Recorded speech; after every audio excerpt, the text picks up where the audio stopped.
William Freire, sempre bem-vinda, sempre agrega densidade de conteúdo com forte aplicação prática. Gostaria de agradecer a presença de todos, tanto as autoridades que irão participar com suas exposições, quanto os presentes que prestigiam para assistir o evento. Desejo a todos um ótimo evento e declaro oficialmente aberto. Tá, muito obrigado, doutor Felipe. Entre as várias presenças já aqui conosco, eu gostaria de registrar uma especialmente, que é o doutor Márcio Remédio, que é diretor de Geologia do Serviço Geológico do Brasil, representando o doutor Esteves Colnago. Tá? Muito obrigado, doutor Márcio, pela sua presença e participação. Dando sequência, eu apresento agora o nosso primeiro palestrante, e eu já adianto que os currículos são extensos, então eu farei um resumo aqui para nós, até porque, se nós pensarmos bem, todos dispensam a apresentação. O primeiro, nosso palestrante, querido Elmer Prata Salomão, entre as suas atribuições, foi diretor-geral da ANM, salvo engano, em 95, e atualmente empresário da mineração e diretor da BPM. Tá? Bem-vindo, prezado Elmer, com a palavra. Obrigado, William. Eu agradeço a oportunidade de estar participando desse encontro e cumprimento os meus parceiros, doutor Felipe, presidente do Instituto dos Advogados de Minas Gerais, o Flávio, Paulo Misk e o Zé Jaime, e todos aqueles que estão acompanhando a conferência. A minha apresentação vai ser basicamente usar o case study, quer dizer, o case dos minerais de terras raras, para falar um pouco sobre o conceito de minerais estratégicos, de que forma talvez ele possa ser melhor utilizado para a construção das políticas públicas, que quase sempre seguem-se a definição dos minerais estratégicos, né? O conceito original de minerais estratégicos nasceu, na verdade, durante a Guerra Mundial, na Segunda Grande Guerra, para caracterizar, para designar aqueles produtos minerais essenciais à indústria bélica, né? E estendeu-se pelo período de toda a Guerra Fria, né? Todo o período que caracterizou a Guerra Fria. Quer dizer, as características estratégicas eram simples, era a carência de oferta de produtos minerais para suprir a cadeia produtiva da armamentista, né, bélica, e a urgência no suprimento dessa cadeia. Quer dizer, em plena guerra, ou mesmo durante a Guerra Fria, havia, vamos dizer, minerais que não estavam disponíveis nos territórios dos países que estavam envolvidos nesses conflitos. E então, era necessário que eles se considerassem estratégicos e acessassem esses minerais de alguma forma. Exemplo clássico no Brasil foi o quartzo, né, que foi um dos elementos considerados estratégicos durante a Grande Guerra, e nós somos grandes fornecedores da indústria bélica americana. O termo entrou em desuso depois da guerra, que acabou a Guerra Fria, naturalmente, e ressurgiu, né, mais recentemente, na última década, no final da última década, né, mas já, vamos dizer, com um conceito bastante ampliado, vinculados a interesses nacionais, vamos dizer, sob várias óticas, né. A gente vai ver um pouco melhor isso adiante. Quer dizer, essa ampliação trouxe também algumas dificuldades em fixar os conceitos do que é realmente estratégico, né? Então, o conceito ampliado dessa forma ficou realmente de uso genérico, como eu poderia dizer, e enquadrou, na verdade, pode enquadrar grande parte dos bens minerais de qualquer país. O caso dos minerais de terras raras, eu acho que é emblemático para a gente poder explicar essa generalização e entender por que ela precisa ser melhor compreendida em termos de interesse nacional. Eu me lembro, por exemplo, que os minerais de terras raras são considerados os minerais estratégicos por excelência, porque atendem à indústria de alta tecnologia, a green industry, a indústria verde, participa de carros híbridos, de todos os motores elétricos, enfim, tem uma gama de aplicações e não tem substitutos nessas aplicações. Mas eu me lembro, por exemplo, que em 2014, o Centro de Estudos e Debates Estratégicos da Câmara dos Deputados produziu um extenso seminário, quer dizer, com várias audiências públicas, e produziu um documento bastante vasto sobre minerais estratégicos e terras raras. Esse é o nome.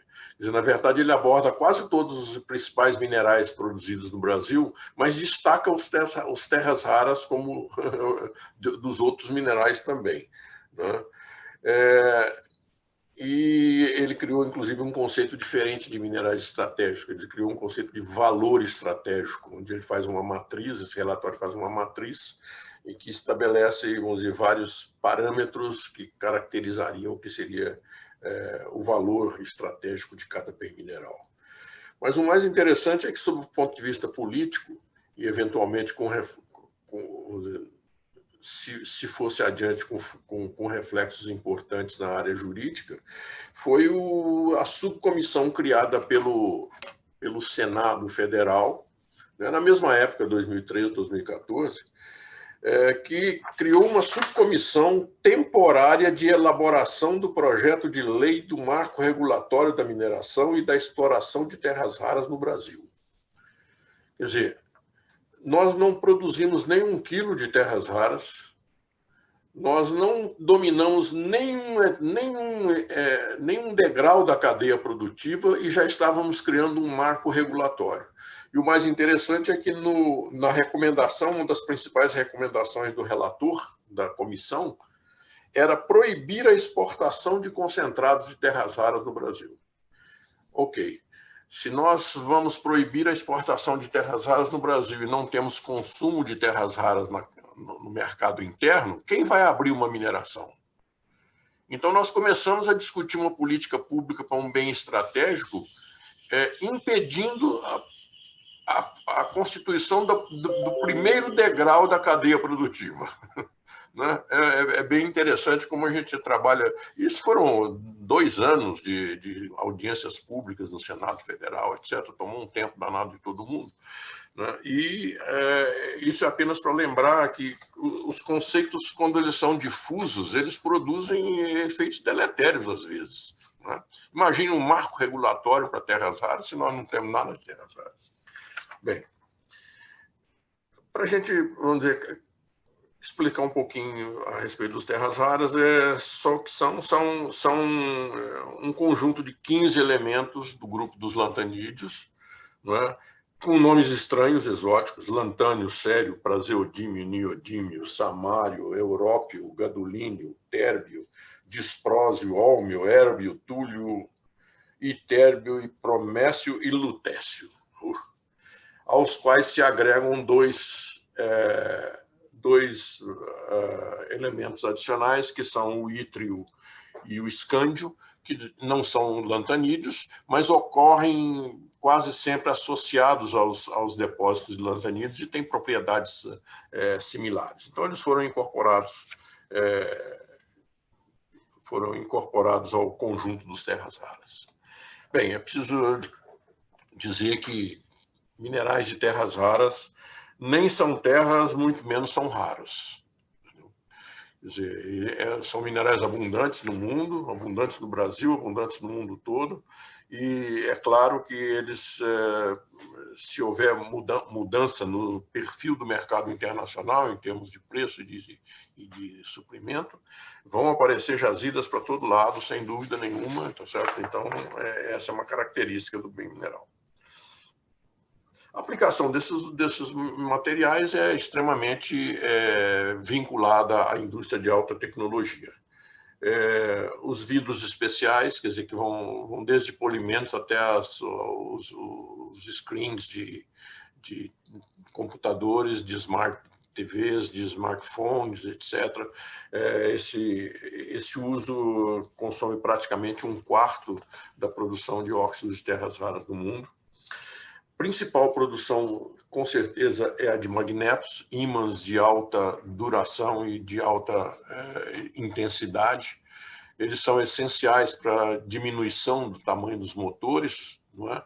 E estão hoje presentes em praticamente todos os lugares. Motores elétricos, motores de carros vão estar muito mais presentes nos carros híbridos e carros elétricos. Nas turbinas de geração de energia eólica, etc. A previsão é para que em 2030 o uso desse vamos dizer, a aplicação dos terras raras em supermagnetos seja aproximadamente igual a 40% da produção de óxido do mundo. Usado também em catalisadores, veículos, no craqueamento de petróleo, em baterias, em ligas metálicas, em cerâmicos, em lâmpadas LED. Cada lâmpada LED que vai substituir todas as lâmpadas incandescentes do mundo em curtíssimo prazo. No Brasil isso já praticamente aconteceu.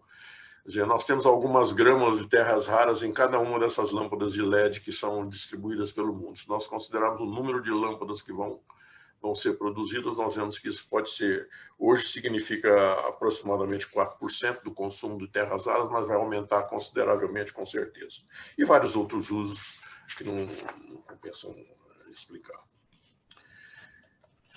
Uma característica importante dos terras raras é de que nós não estamos falando de um mineral. Nós estamos falando de 17 elementos químicos com usos completamente diferentes. Então, o que vai acontecer no mercado é uma coisa extremamente simples. Por exemplo, o neodímio, que hoje é o carro-chefe da produção vamos dizer, das terras raras do mundo, vai faltar.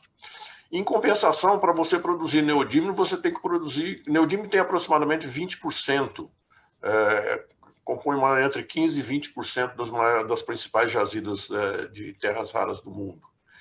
Mas sério e lantânio, que tem poucos usos, que já tem sobra hoje, são cerca de 50%. Então, e você não pode produzir um elemento separado dos outros. O processo tecnológico atual exige que você processe todos os terras raras e depois os separe. Então, você vai ter que separar sério e lantânio também, de modo que nós vamos ter uma super produção de sério e lantânio, que o mercado não absorverá, e, ao mesmo tempo, vamos ter falta de neodímio, porque nós não vamos conseguir, talvez, produzir a quantidade de neodímio, de disprósio, de európio, principalmente esses, né, que vão, e térbio também, que vão ser absolutamente necessários na nova indústria de carros elétricos e etc. Bem, essa é uma questão complicada, porque para falar em valor de terras raras é complicado. Quer dizer, nós temos desde os valores que vão de $4 por quilo para o sério hoje, até $2.000, $3.000, $4.000 para os elementos mais raros por quilo, né? O nosso neodímio, que hoje é o carro-chefe dos terras raras, custa no mercado aproximadamente $50 o quilo. E é muito volátil, muito volátil. Bem, a cadeia produtiva dos terras raras é complexa e fortemente tecnológica. Quer dizer, ela começa naturalmente com a mineração, tá certo? Com a produção de um concentrado de terras raras, né? Desse concentrado de terras raras, nós temos a extração dos elementos de terras raras, né? Então, faça uma cesta de óxidos de terras raras, todos eles juntos, né? Num pozinho branco, com todas as terras raras juntos lá, que é o primeiro produto vendável no mercado. Os óxidos são, então, individualizados, eles são separados Para formar essa cesta de óxido, nós precisamos de uma hidrometalurgia quase sempre, com exceção das argilas iônicas, né? Nós temos que fazer uma hidrometalurgia mais ou menos parecido com aquela que é feita, por exemplo, para o vanádio, que o Paulo Misk vai nos explicar em breve. Em seguida, os óxidos são então individualizados por um processo de separação, vamos dizer, de precipitação progressiva. Depois são feitos metais e compostos. São então produzidos os insumos industriais, que são os magnetos, os fósforos, etc. E, finalmente, os produtos, que são os ímãs, as telas de computadores, smartphones, turbinas, etc. Então, essa é a cadeia produtiva. Nós não dominamos nenhuma etapa da cadeia produtiva ainda, nenhuma. O único país do mundo que domina toda a cadeia produtiva, os seis estágios da cadeia produtiva das terras raras, é a China. Ela produz 70% dos óxidos de terras raras do mundo. Ela produz 85%, aliás, ela produz 85% dos óxidos de terras raras do mundo. Ela produz 90% dos metais. Ela produz 90% das ligas e ela produz 90% dos magnetos. Quer dizer, a China produz praticamente todos os terras raras do mundo, 70% dos terras raras do mundo, mas consome praticamente tudo. Então, o que sobra para o mundo é uma fração que a China continua fornecendo, mas já ameaçou várias vezes cortar. E, em breve, a indústria da China cresce numa velocidade tão grande que, em breve, a China não terá mais terras raras para exportar. Ela será importadora líquida de terras raras.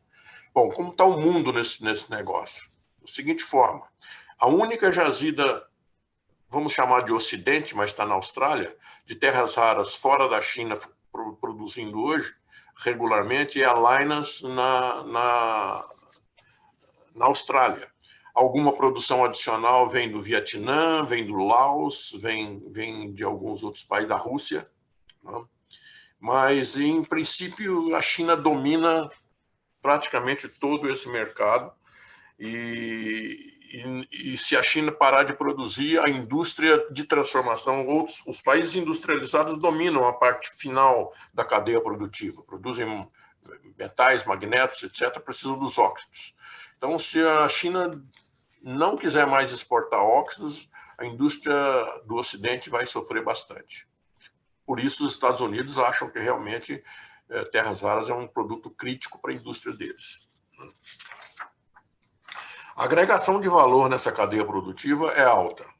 Quer dizer, entre, vamos dizer, uma média de $30 o conjunto da cesta de óxidos, vamos dizer, que nós podemos ter, nós chegamos a $700, por exemplo, para um ímã de neodímio ferro-boro, né? Um magneto desse preço. Ou seja, mais ou menos 20, 25 vezes, né, de acréscimo de valor na cadeia produtiva. Os recursos mundiais. A China domina, como sempre, os recursos mundiais. Tem 44 milhões de toneladas de óxidos de terras raras. E nas contas brasileiras, nós temos também 22 milhões de toneladas de terras raras, ou seja, o Brasil é o segundo país, junto com o Vietnã, que também tem 22 milhões de toneladas, a deter recursos minerais de terras raras, né? Segue-se a Rússia com 13%, a Índia, a Austrália, a Groenlândia com um pouquinho, e os Estados Unidos com 1%, basicamente em cima da Molycorp, né, do Montowelt, e que está hoje fechada. Mas quando nós analisamos os reais recursos brasileiros em termos de recursos de terras raras, nós vemos que apenas 3 jazidas brasileiras são contempladas com recursos certificados pelo NI 4301 ou equivalente. São as jazidas de Morro do Ferro, em Poços de Caldas, da mineração Terras Raras, da qual eu sou diretor. com 3,5 milhões de toneladas a 4% de terras raras, ou seja, com 142 mil toneladas de óxidos. A MIBAC, em Araxá, com 472 milhões de toneladas, 1.000 toneladas de óxido, desculpe, não milhões, 1.000 toneladas de óxido, que está atualmente, o projeto está desativado. E a Serra Verde, em Minaçu, Goiás, que é um depósito de argilas iônicas, é diferente dos depósitos clássicos, né? Que tem 911 milhões de toneladas de minério, com 0,12% de terras raras, ou seja, tem 1 milhão de toneladas de terras raras lá. No total, o Brasil teria, vamos dizer, 1.700.000 toneladas de óxido de terras raras, o que o colocaria, vamos dizer, em 7º lugar no ranking mundial. Bom, existem mais depósitos não certificados no Brasil, mas que são conhecidos. Por exemplo, o Xenotima de Pitinga é uma fonte importante de ítrio, mas ainda tem problemas, tem bastante ítrio lá, mas ainda tem problemas para resolver com relação à questão de radioatividade.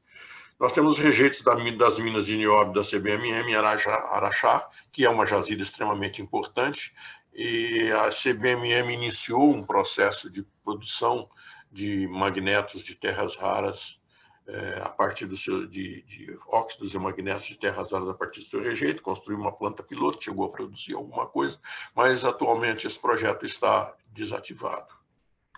E tem os rejeitos das rochas de fosfato da CEMOC em Catalão, que não sei se adicionam às nossas reservas ou às reservas da China. Bom, o mercado internacional de terras raras é de 149 mil toneladas, aproximadamente 150 mil toneladas. Isso é extremamente variável, os números também dos relatórios não são consistentes, mas são, vamos dizer, 150 mil toneladas, que valem aproximadamente 4,5 bilhões de dólares. É um pequeno mercado. Um pequeno mercado, a possibilidade dele crescer é presente, mas ele não crescerá a valores estratosféricos de 10, 20% ao ano. Ele crescerá como normalmente cresce a indústria sequencial desse mercado, né? Só para comparar o que significa esse mercado internacional de terras raras, nós lembramos que o EBITDA ajustado da Vale chegou a 6 bilhões de dólares nos 3 primeiros trimestres, entendeu? Então, quer dizer, é muito difícil a gente imaginar que esse mercado vai alterar muito a nossa balança comercial. Bom, então, uma pergunta que fica é o seguinte: as terras raras são realmente estratégicas para o Brasil? Nós não dominamos nem o primeiro estágio da cadeia produtiva. A nossa indústria interna de motores que usam magnetos e usam de alguma forma terras raras consome menos de 1.000 toneladas por ano, ou seja, menos de 0,5% do mercado internacional, do consumo internacional. Nós não temos centros de pesquisa especializados. Para vocês terem uma ideia, a China possui vários centros especializados em terras raras de altíssimo nível tecnológico. O Ocidente inteiro possui talvez 1 ou 2 refinarias de produção de óxidos de terras raras, a China tem 35. Então, quer dizer, nós estamos extremamente distantes de sermos competitivos nesse mercado. Teríamos que investir muitos recursos. A China em 10 anos saiu de uma situação que produzia menos do que os Estados Unidos e passou a ser o player mundial mais importante, entende? De 85 a 95, ela construiu toda a sua usina, sua indústria de terras raras a partir de investimentos em tecnologia e em compra de tecnologia. E, por que não, um pouquinho de chantagem também, porque os japoneses tinham uma boa tecnologia e eles compravam a maior parte das terras raras da China e tiveram que trocar isso a troco de tecnologia em certo momento, é o que dizem, né? Bom, ao contrário dos países, então, os minerais são abundantes no Brasil. os recursos minerais, mas são abundantes no mundo todo também.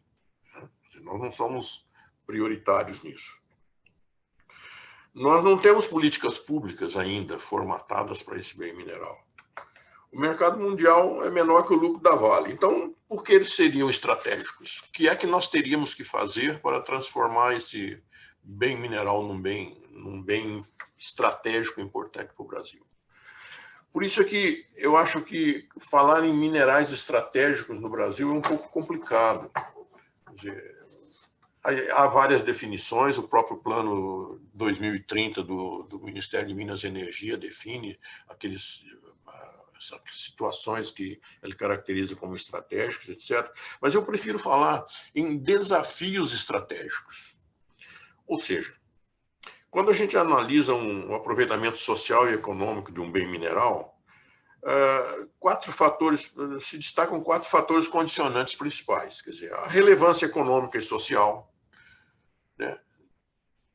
Nesse ponto, por exemplo, da relevância econômica e social, nada é mais importante do que os agregados minerais, porque eles estão presentes nos 5.517 municípios brasileiros. Eles produzem metade do volume da produção mineral brasileira e estão presentes, vamos dizer, talvez os bens minerais que mais estejam presentes no cotidiano das empresas, na construção civil, na construção das suas casas, enfim. O primeiro item, então, o primeiro condicionante seria a relevância econômica e social, a disponibilidade do bem mineral em território nacional, o domínio tecnológico da cadeia produtiva. Naturalmente, nós não podemos falar em bens minerais sem falar na cadeia produtiva desses bens. E as vantagens competitivas que nós possamos, eventualmente, trazer no mercado. E desafios estratégicos exigem políticas públicas para que o país obtenha o melhor benefício em termos econômicos e sociais. Portanto, definir esses desafios estratégicos é fundamental para que nós possamos definir as políticas públicas e a legislação referente a esses produtos.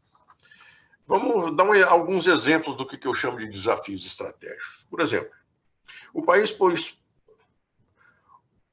vamos dizer, aqueles minérios que o país possui, o bem mineral, possui recursos minerais, possui a tecnologia, quer dizer, domina a cadeia produtiva, tá certo? Mas não é competitivo no mercado transformado, do produto transformado. O exemplo clássico é o alumínio. Exemplo clássico é o alumínio. Quer dizer, nós temos recursos abundantes, dominamos a cadeia tecnológica, mas o nosso alumínio, a nossa indústria está regredindo. Quer dizer, nós hoje já estamos exportando novamente bauxita, né? Porque nós temos um problema energético envolvido no alumínio que não permite que ele seja econômico. Quer dizer, as nossas fábricas de alumínio estão fechando. A Alcoa já fechou Poços de Caldas, tal. Até aquelas que que têm a sua geração própria de energia estão preferindo fechar as fábricas de alumínio e vender energia, né? Bom, então, esse é um desafio estratégico. Quer dizer, o que nós temos que fazer? Temos que buscar alternativas para reduzir os custos de produção, introduzir melhorias tecnológicas nos processos e, principalmente, criar novos usos, criar novos usos para o alumínio, né? Bom, então, esse é um desafio estratégico. Certo? Outro desafio estratégico, as terras raras dos grafites, são um desafio estratégico. Por quê? Porque nós possuímos minérios com vantagens competitivas. Nós podemos produzir porque o Ocidente está ávido de ter um fornecedor que não seja a China, porque ele corre riscos com a China. Então, o Brasil, por exemplo, poderia fornecer tranquilamente para a União Europeia e para os Estados Unidos concentrados óxidos de terras raras produzidos no nosso território, tranquilo. Só que nós precisamos desenvolver a tecnologia, desenvolver esse mercado, implantar as nossas minas, né? Quer dizer, é um desafio tecnológico. Que políticas públicas nós precisamos para que isso aconteça? Bom, terceiro caso de desafio são o nosso cobre, zinco, níquel, os metais e até o ouro, né, que pode ser incluído nisso aí. Nós possuímos potencial para esses minérios, certo? Minério de cobre agora com as descobertas no norte do Mato Grosso, dos pórfiros do norte do Mato Grosso são extremamente promissores. Nós temos ouro ocorrendo em todos os estados brasileiros, talvez com exceção do Acre, todos os outros estados possuem ocorrências importantes de ouro. Temos zinco, temos níquel, não competitivo, evidentemente, porque são silicatos competitivos com sulfetos dos Andes, mas nós temos muito e estamos produzindo, já dominamos grande parte da cadeia produtiva. Qual é o desafio estratégico? É ampliar a produção interna de minério. Nós temos que descobrir novas jazidas, porque o resto nós sabemos fazer, né? Quer dizer, no caso do cobre, por exemplo, nós temos uma usina metalúrgica na Bahia, né, que é a antiga Caraíba, que agora é Paranapanema, que importa concentrados, enquanto nós exportamos os nossos concentrados produzidos na Amazônia, principalmente, né? Por quê? Porque é mais lucrativo exportar os concentrados, porque você não paga imposto, e é mais lucrativo importar os concentrados, porque eles ficam mais baratos do que os concentrados brasileiros, né, que são gravados com ICMS, de modo geral, quando vende para o mercado interno. Então, são desafios tecnológicos, são desafios estratégicos que nós temos que fazer. Descobrir novas jazidas de cobre, descobrir novas jazidas de ouro e melhorar as condições de abastecimento da nossa cadeia, de crescimento da nossa própria cadeia produtiva, né? E agora, efetivamente, que poderia ser chamado de minerais estratégicos, são aqueles em que nós dominamos toda a cadeia produtiva, somos absolutamente importantes no suprimento mundial, que é o agronegócio, e que nós precisamos de fertilizantes, né?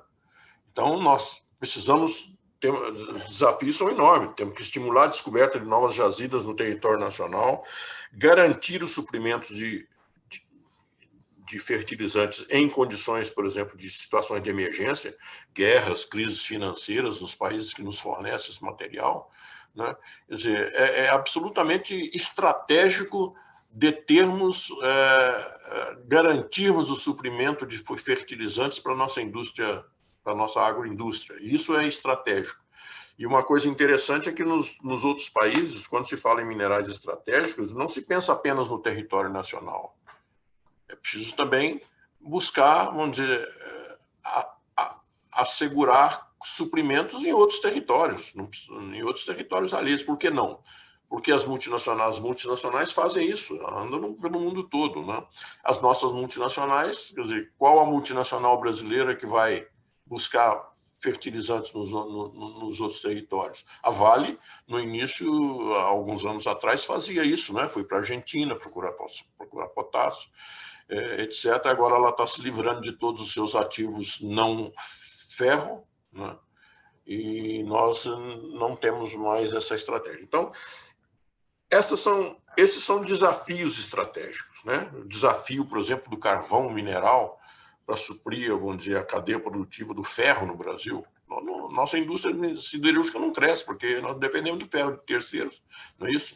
Sem garantia de suprimento.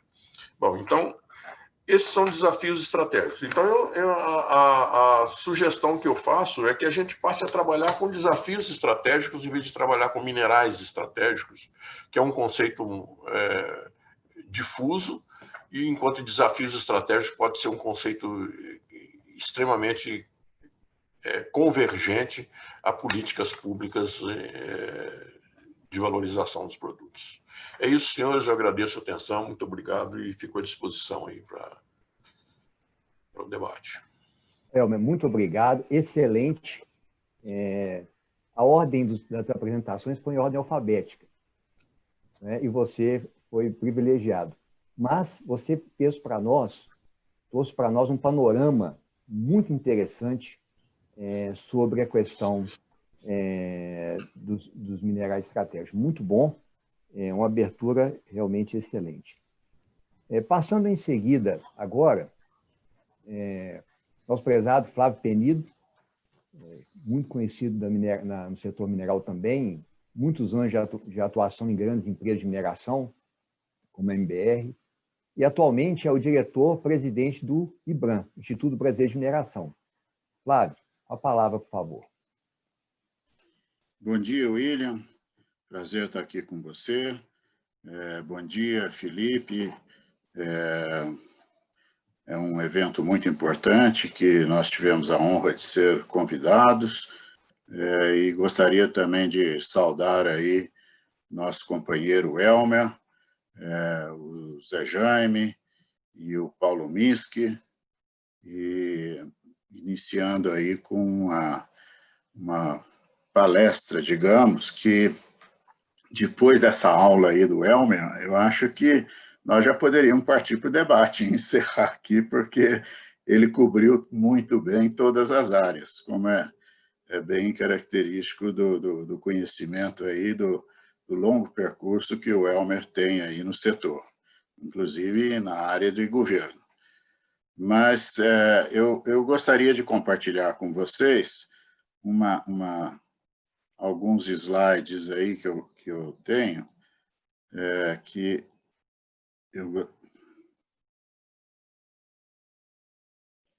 vocês estão vendo aí o slide?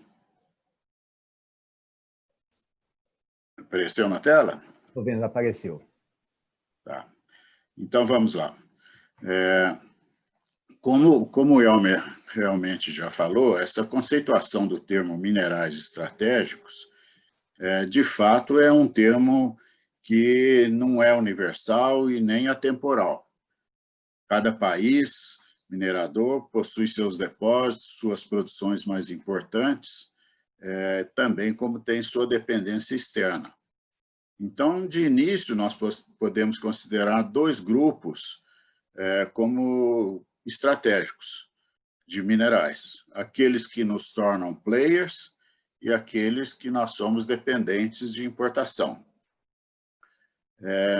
Ainda deve-se considerar as demandas nos tempos que vivemos, as novas aplicações, a dinâmica que tem essa especificidade em cada ciclo de desenvolvimento tecnológico e também como nós agora, no momento, estamos vivendo no mundo digital, nós temos aí uma série de minerais que são considerados estratégicos. Entre eles, então, nós podemos destacar o lítio, o cobalto, o níquel, a grafita, as terras raras, como bem colocou o Elmer, o tântalo, o nióbio, o vanádio e o cobre. Há um conceito também sobre o que é estratégico em termos de política pública de mineração. No plano de ciência, tecnologia e inovação para minerais estratégicos, que foi lançado pelo governo federal, o Ministério de Ciência e Tecnologia, minerais estratégicos são considerados como minerais portadores de futuro. Então, quais poderíamos considerar como portadores de futuro? As terras raras, o lítio, o silício e os minerais que apresentam déficit comercial, como os agrominerais, com relação à importância econômica e estratégica para o país.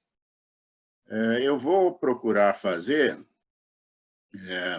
uma apresentação aí do que, passando aí uma visão geral do que nós poderemos considerar que sejam estratégicos para nós. Em primeiro lugar, o que nós somos global player. Nós temos ali o nióbio, o minério de ferro, a vermiculita, o grafite, o vanádio, a bauxita e caulim. Alguns nós somos exportadores, embora não sejamos global player, não vou ler todos. Alguns nós temos uma dependência, uma suficiência, né? E alguns outros nós somos importadores. E dependentes externos aí, como já foi apontado pelo Elmer, do carvão metalúrgico, do potássio e de terras raras. Considerando, então, o que nós temos de minerais estratégicos no Brasil, nós podemos, é claro, considerar aí, em primeiro lugar, nada mais estratégico para a nossa balança comercial do que o minério de ferro. E verificamos que os nossos maiores importadores, seja no 2019 como em 2020, nós temos aí praticamente a mesma sequência de importância: ferro, ouro, cobre, nióbio, manganese e bauxita. E com a presença muito forte da China em praticamente todas essas substâncias minerais. Nós tivemos também, como no panorama brasileiro, que nós podemos considerar aí em termos de produção, o Brasil em nióbio está em primeiro lugar. Ele vem seguido do Canadá e dos Estados Unidos, e com relação a ferro, nós estamos ali logo atrás da Austrália. A Austrália, houve uma época que competia com o Brasil praticamente com a mesma quantidade. Hoje nós vemos que a Austrália exporta e produz o dobro, praticamente o dobro, mais do que o dobro até, do que o Brasil. E os outros países que nós vemos aí, produtores de minério de ferro, em milhões de toneladas, nós temos ali China, Índia e diversos outros países, então. Temos exportações de nióbio e exportações de minério de ferro. Nióbio, sem dúvida, foi um elemento no qual nós nos transformamos não só em produtores, mas como agregadores de valor através da CBMM, que incorporou ao minério um grande valor ao se beneficiar e também ao pesquisar e criar centros de pesquisas ao redor do mundo para o melhor uso do nióbio. Bauxita, somos quarto produtores, estamos abaixo de Austrália, da Guiné e da China, e exportamos aí 7 milhões de toneladas. Muito bem já apontado que deixamos aí de exportar e estamos deixando também de produzir, reduzindo a nossa produção de alumínio em função do problema energético que nós temos aqui no Brasil. Ainda mais, no potássio, que é, sem dúvida, um dos minerais mais estratégicos para o Brasil. Nós temos aí, estamos bem lá embaixo na cadeia de produção, em nono lugar, e somos extremamente dependentes desse potássio. O nosso agronegócio é líder mundial. E seria muito importante, e é muito importante, que nós tenhamos desenvolvimento nessa área de pesquisa de potássio, e não só aqui no Brasil, como em outros países, como também já citado. Com relação ao carvão metalúrgico, nós somos importadores. A nossa indústria de aço, ela necessita, claro, do carvão metalúrgico, porém o carvão nacional não atende na qualidade necessária e no volume necessário para nossas produções. Assim como também somos importadores, grandes importadores de potássio, e não tanto valor, mas também de rocha fosfática e de enxofre. Com relação ainda aos outros produtos, kaolin, somos o quinto player, extremamente dependente de potássio, terceiro lugar na grafita, a vermiculita e a perlita, estamos em terceiro lugar, e minerais de terras raras, a nossa produção é bem pequena e, sem dúvida, algo com o qual devemos nos preocupar aí, devido, sem dúvida, ao crescimento e à demanda mundial por esse tipo de material, de minério.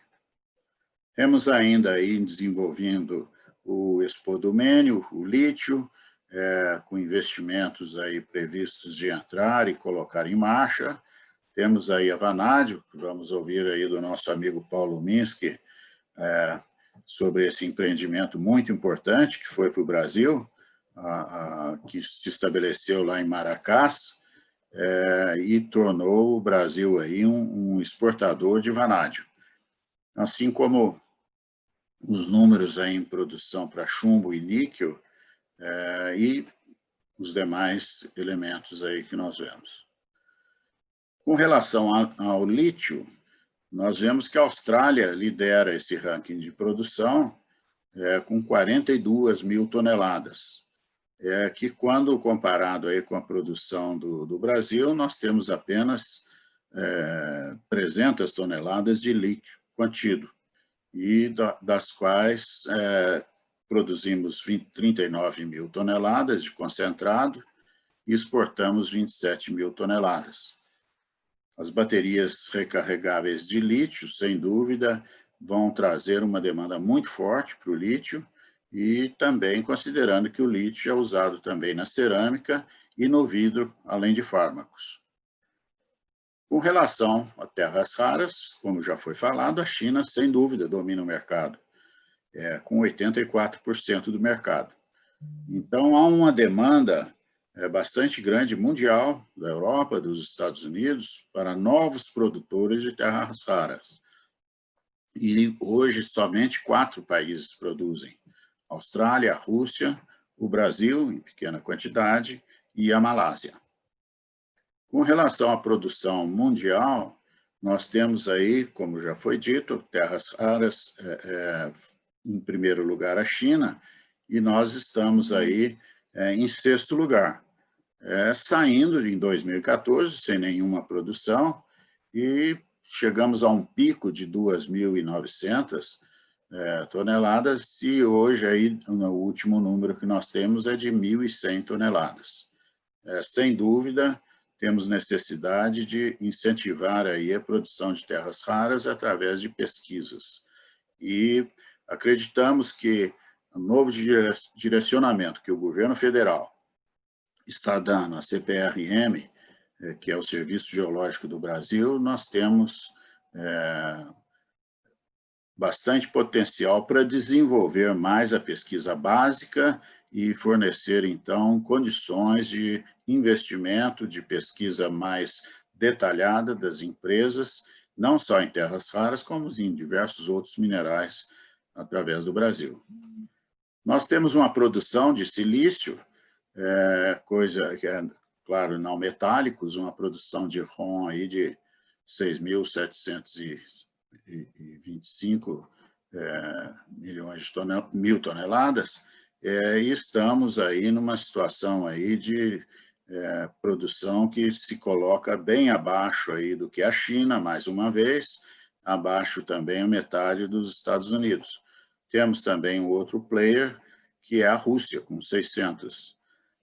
E tecnologias de processo de baixo carbono, então nós verificamos aí essa série de minerais aí, com a sua utilização em cada um dos geradores, das opções de geração de energia.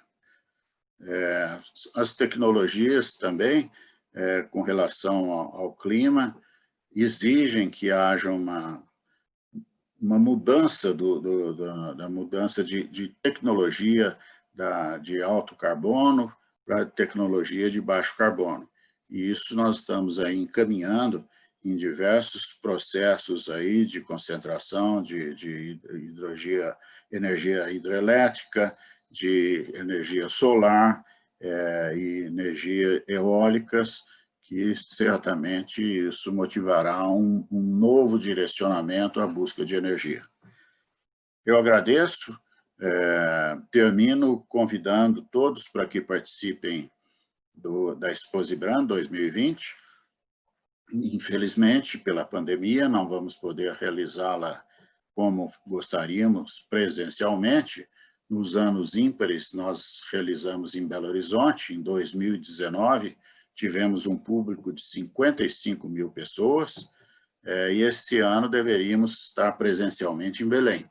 Mas, na impossibilidade de estarmos presencialmente, nós faremos esse evento 100% virtual. Estão todos convidados e muito obrigado. E agradeço a participação. Flávio, muito obrigado, excelente. Na verdade, a gente devia chamar isso aqui de um curso, de um webinar. Da próxima vez eu vou mudar o nome, viu? Com os mesmos convidados. Mas vamos mudar o nome para curso. Pelo tanto, nós estamos aprendendo aqui. Sem mais demora, eu vou passar a palavra para o nosso palestrante seguinte, mas antes eu queria registrar a presença do prezadíssimo Roberto Xavier, nosso diretor-presidente da ADIMB. Nós temos também o Dr. Paulo Roberto, do Conselho de Defesa Nacional, a Cidamar, também lá da Presidência da República. Muito obrigado pela presença de vocês. Nosso próximo palestrante, o prezadíssimo José Jame Schnelvar, muito conhecido, profissional com muita experiência no setor mineral, e um resumo dos cargos que ele ocupou: foi subsecretário de mineração do governo do Estado de São Paulo e atualmente é superintendente de produção mineral da Agência Nacional de Mineração. Prezado José Jame, com a palavra, por favor.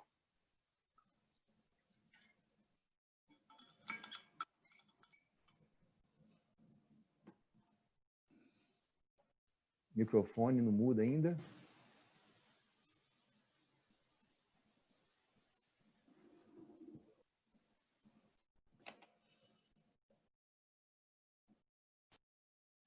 Bom, agora sim. De novo, bom dia, já tinha cumprimentado a todos. Acho que vai ficar, depois dessa fala do Elmer e do Penido, vai sobrar muito pouco para mim falar.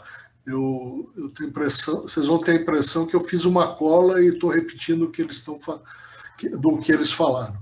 Mas vamos lá, vamos tentar colocar as ideias que eu desenvolvi para essa apresentação. E eu queria destacar que eu usei também um diálogo com o prezado Manuel Regis Moura, que me ajudou nas discussões e para colocar o tema que eu quero apresentar no devido lugar. Então, vamos lá.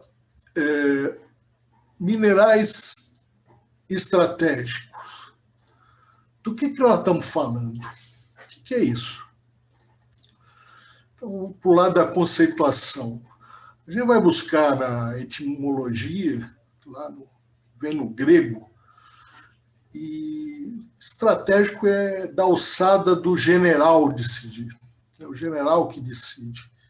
E ele deixa as questões táticas e operacionais, a primeira para os tenentes e as demais para os soldados. Um acerto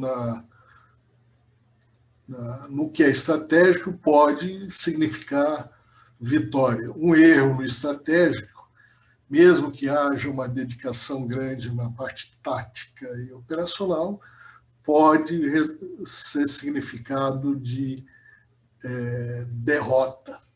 Tá? Então, uma forma de definir estratégia, e aí eu vou buscar a ajuda do dicionário Michaelis, é a arte de utilizar planejadamente os recursos de que se dispõe ou de explorar de maneira vantajosa a situação ou as condições favoráveis de que, porventura, se desfrute, de modos a atingir determinados objetivos. Essa palavra planejadamente tem que vir junto do estratégico. E determinados objetivos também está junto nessa conceituação e é importante a gente não perder isso. Qual é o contexto? Qual é o palco? Qual é o teatro que nós estamos falando? Usa-se a palavra stakeholders, mas eu estou procurando focar, nós estamos falando do Estado, e quando eu falo Estado, são todos os entes governamentais nas diversas esferas, os consumidores, os produtores, quem são os protagonistas, quais são os papéis e o que é possível fazer. Mais ou menos nesse contexto que eu vou desenvolver algumas ideias.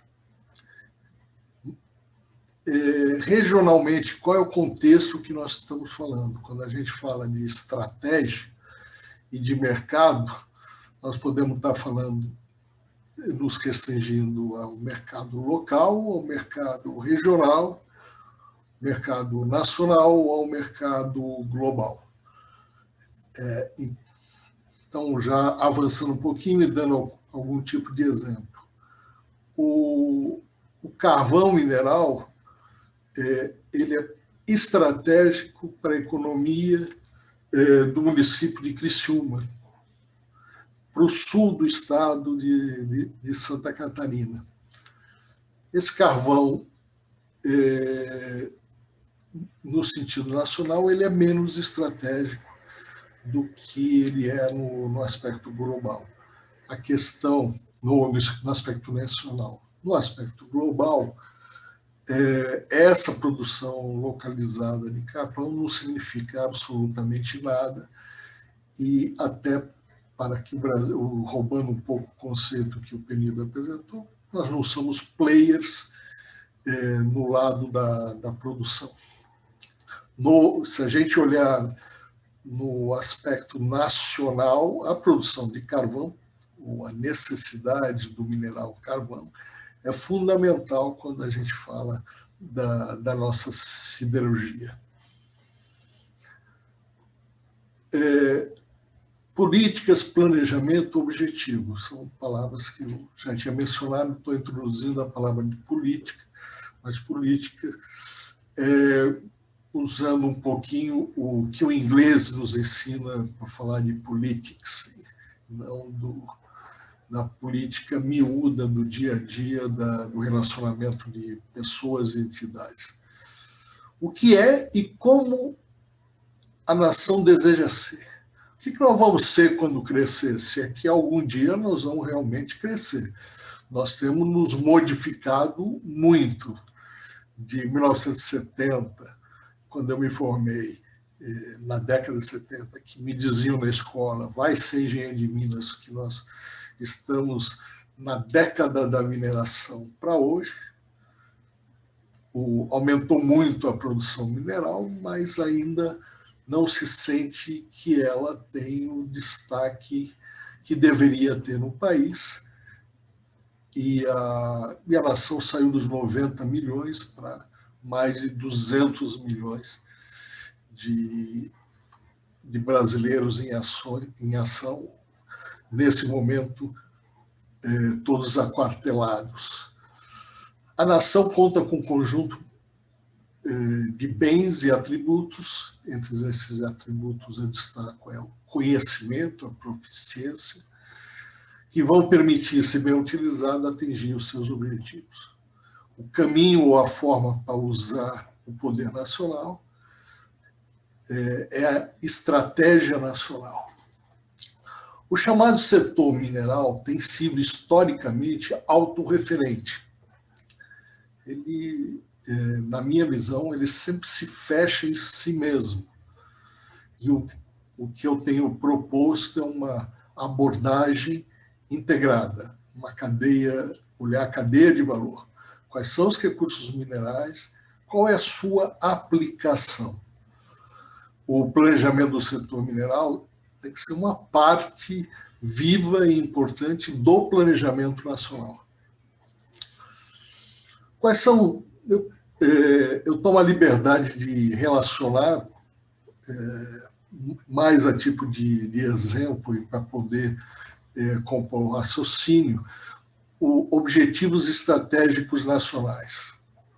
Segurança alimentar, qualidade de vida, aí eu cito moradia, saneamento, saúde, a questão de energia, suficiência e a sustentabilidade e essa sustentabilidade, olhando fontes alternativas e adequação de modelos a cada situação desse país, continente.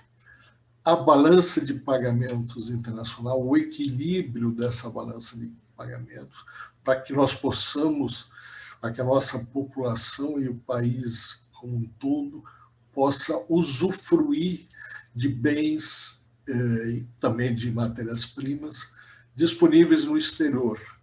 Nós temos que ter uma balança de pagamento internacional saudável, equilibrada. A infraestrutura, uma infraestrutura adequada para o desenvolvimento sustentável, vamos assim dizer, e para a população população nacional ocupando o nosso território, uma forma de ocupação inteligente do nosso território. A questão de mobilidade, principalmente a mobilidade nas grandes cidades, haja visto nos últimos anos a forte tendência de movimentação de populações do campo para a cidade. E, por que não, segurança e defesa do nosso território e da nossa população. Minerais e objetivos estratégicos. Os minerais estratégicos ajudam o país a alcançar os seus objetivos estratégicos. E para cada um dos objetivos estratégicos nacionais, podem ser relacionados minerais. Antes de eu entrar no ponto seguinte, reforçando uma coisa um ponto que o Penido mencionou, e também foi outro que o Elmer mencionou. No ano passado, estava ocupando a Secretaria de Assuntos Estratégicos, o general Santa Rosa. E, na época, eu estava liderando a Organização Mineira do Negócio, nós tivemos vários diálogos. E quando nós falamos de minerais estratégicos, eu mencionei que o principal mineral estratégico para o país nesse instante era o minério de ferro. Haja visto o peso na balança de pagamento e também minha preocupação com riscos, né, nessa produção e nesse usufruto da produção do minério de ferro. Nós temos uma infraestrutura de logística que suporta essas produções, tanto em Minas Gerais como no Pará, principalmente, e com algumas fragilidades. Existe de uma forma geral, uma certa desvalorização de nossas fragilidades. Tanto que uma questão óbvia que nós estamos vivendo hoje é a questão da redundância de transformadores lá em Macapá. Se isso fosse pensado de uma forma estratégica, essa situação, nunca teríamos os dois transformadores no mesmo local, mesmo que isso tivesse um forte apelo econômico. Esse forte apelo econômico ele vai embora agora. A estrada de ferro Carajás, por exemplo, tem uma série de pontes e de alguns pontos que, se vierem a ser interlimitados por algum motivo que seja, diminui a produção, ou praticamente impede a produção e o escoamento de minério de ferro. Um eventual acidente nos portos, da mesma forma. Assim como os eventos que nós tivemos com barragens na região de Minas Gerais, na região do Quadrilátero Ferrífero, e as consequências ainda vivas e que estão sendo tomadas, diminuiu sensivelmente a nossa capacidade produtiva. Da mesma forma, bom, Vamos avançar um pouquinho mais. Uma classificação dos minerais, sem entrar em muito detalhes, mas eu vejo os minerais como potencial, que são possibilidades que a geologia e tecnologias de seu aproveitamento, no beneficiamento e até aplicação. Depois, a suficiência, quando nós dominamos a geologia e a tecnologia, essa suficiência ela pode evoluir para uma abundância, a carência, quando nós temos cadeias produtivas estabelecidas e produção insuficiente.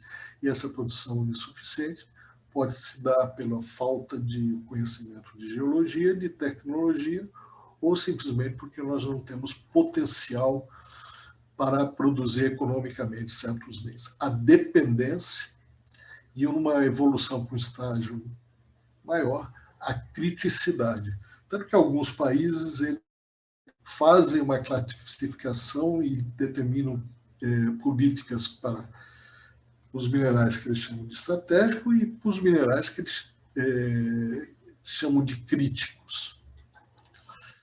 Vamos voltar aos objetivos estratégicos e mencionar alguns minerais.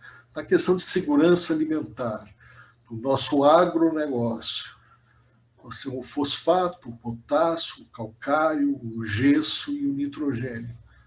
E temos hoje outros minerais que têm sido desenvolvidos para suprir nutrientes ao solo. E o calcário e o gesso têm um fator muito peculiar. Eles ajudam na recuperação e na manutenção da qualidade dos solos.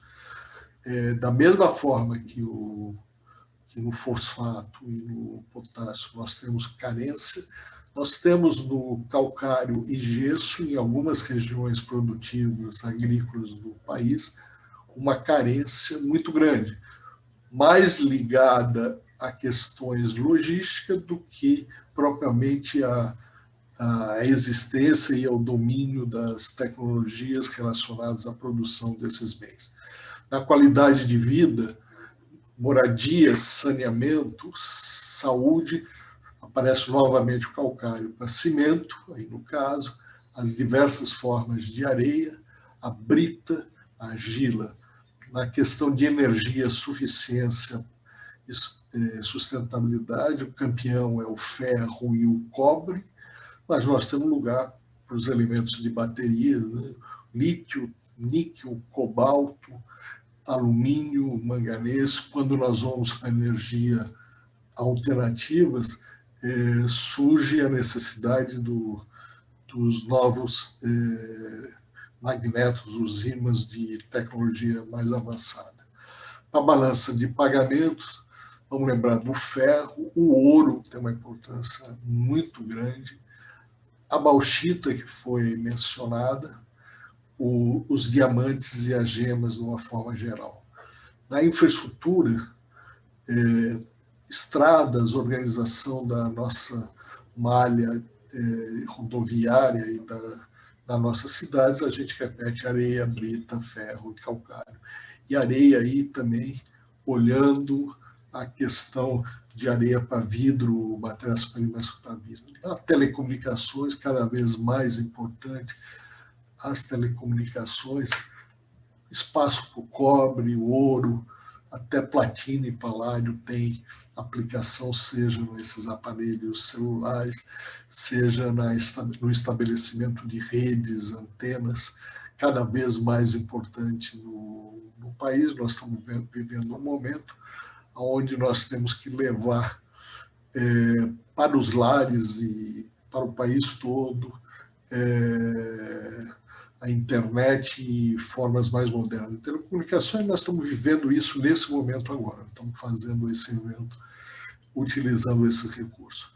A questão de mobilidade e as novas formas de transporte, e aí eu penso em nos ônibus, nos caminhões elétricos, que devem vir antes do automóvel elétrico, que já veio, mas ainda não está ao alcance de toda a população, mas nós temos aí uma série nessa aplicação de carros elétricos, tem a questão de bateria, que eu estou repetindo, lítio, níquel, cobalto, e aí vai. Segurança e defesa, aí nós temos os elementos de liga, que são importantes para armamentos e munições. Aparece o ferro, o manganês, o nióbio, o titânio e o tungstênio. E acesso a novas tecnologias e na saúde, de uma forma geral, terras raras. E aí eu destaco o escândio, que é muito pouco falado, foi mencionado no grupo das terras raras. O escândio tem uma aplicação muito interessante, que é tornar uma liga de alumínio soldável. E isso na indústria aeronáutica pode ser uma aplicação muito interessante.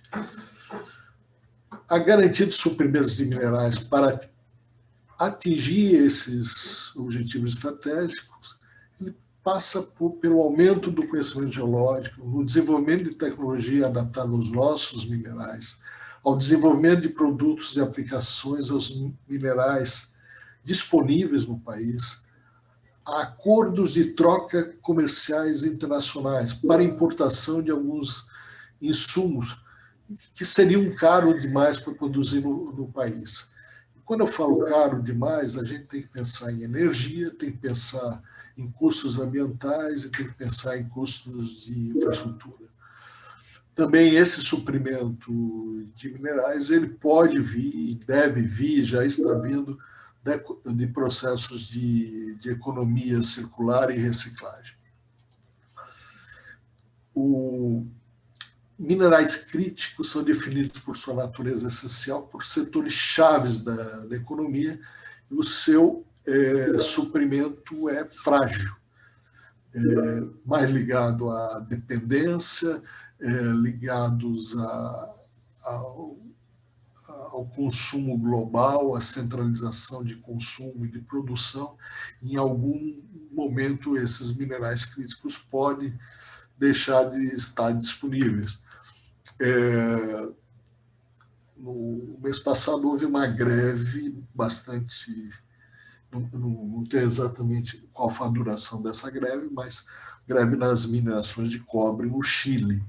O preço do cobre, dos produtos de cobre, que são importantes em qualquer aplicação energética ou de instalação de energética no país, disparou.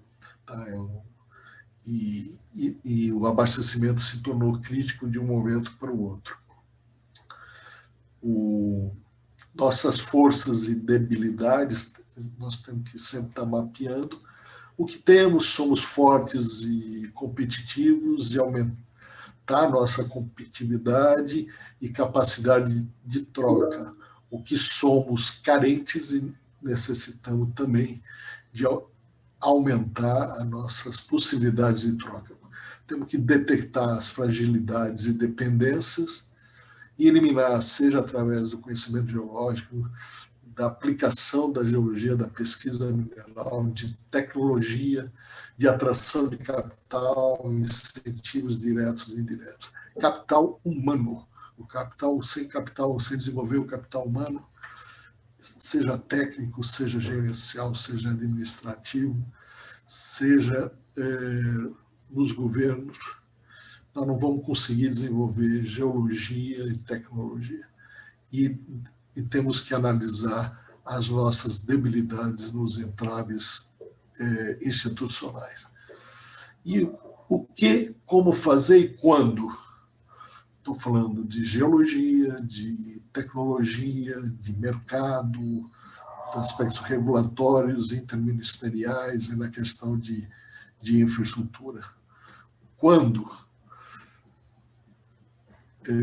Eu acho que um planejamento adequado teria que abarcar até 2050, mesmo que de 5 em 5 anos nós temos que fazer, tem que ser feitas revisões de adequação, mas um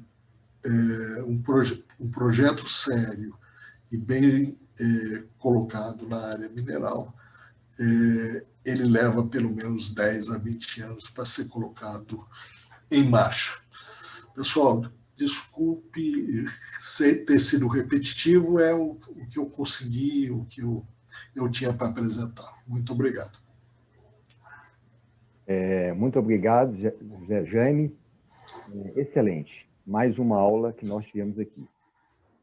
Dando sequência, eu gostaria de chamar o nosso prezado Paulo Miski, mas antes vou registrar aqui a presença. O chat nosso está muito movimentado. O Adriano Spechit, nosso conhecido, né? Nosso presidente da Organização Mineiro Negócio, conselheiro da Seminas. Nós temos a Débora Cabral, também aqui atuante no nosso chat, e também o Dr. Márcio Remédio, está no nosso chat também, que é o diretor do Serviço Geológico do Brasil. Paulo Miski, como os outros, dispensa a apresentação. Então, rapidamente, eu direi. Presidente e CEO da Largo Resources, Ivanádio Maracás.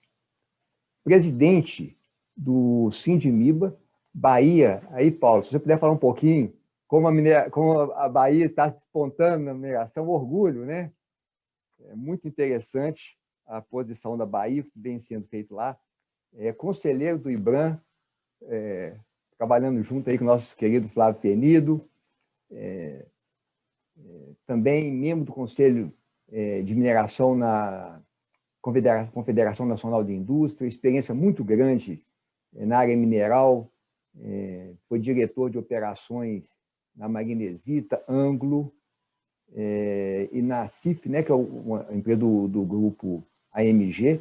Então, experiência também muito interessante e vai agregar muito para nós aqui hoje. Paulo, com a palavra, por favor. Obrigado, William. Obrigado pela oportunidade. Eu queria cumprimentar todos os palestrantes aí, em nome do Dr. Elmer. E é um prazer estar aqui. Como bem disse, isso é uma aula, e eu estou sendo aluno. Vou continuar sendo. Eu vou fazer alguns comentários com a visão de aluno. Eu vou dar seguimento e vou colocar uma apresentaçãozinha no ar, só para orientar. Eu vou correr nos slides, gente, mas esses slides são... peguei tudo na internet, está tudo disponibilizado. Se alguém quiser depois pegar algum dado, fica à vontade. Vamos lá. Eu como não poderia deixar de falar de vanádio, né? É minha praia. Pelo menos agora, né? Apesar de eu ter passado por nióbio, tântalo, lítio, já tive um pouco de minério de ferro também, mas principalmente esses outros materiais a gente teve, né, eu tive uma experiência maior. E eu queria dar falar um pouco sobre a política mineral, né? Quer dizer, esse é um dos temas a parte de direito eu não me atrevo, né? Doutor William é o mestre, mas a parte política mineral eu acho que cabe alguns comentários que já foram muito bem colocados por todos os palestrantes. Esse gráfico mostra metais estratégicos com alto potencial de crescimento. Isso foi num seminário que eu fui nos Estados Unidos, a fonte é MIT, Rio Tinto. Só me estranha não ter cobre aí. Mas ele mostra minerais que têm largo uso e tende a crescer, principalmente nos mercados de carro elétrico, robótica avançada, produção renovável de energia, parte de computação avançada, estoque de energia e a parte de óleo e gás. Então, são setores importantes que têm uma relevância muito grande para o futuro. Eu acho que o Brasil tem alguma contribuição importante para contribuir nesses metais que vão ter um alto consumo, né, crescimento no consumo aí no futuro. Eu não vou não vou estar falando sobre todos eles, mas, por exemplo, um que me surpreendeu, o estanho está com destaque, que o Brasil poderia fazer melhor, eu vou comentar sobre isso.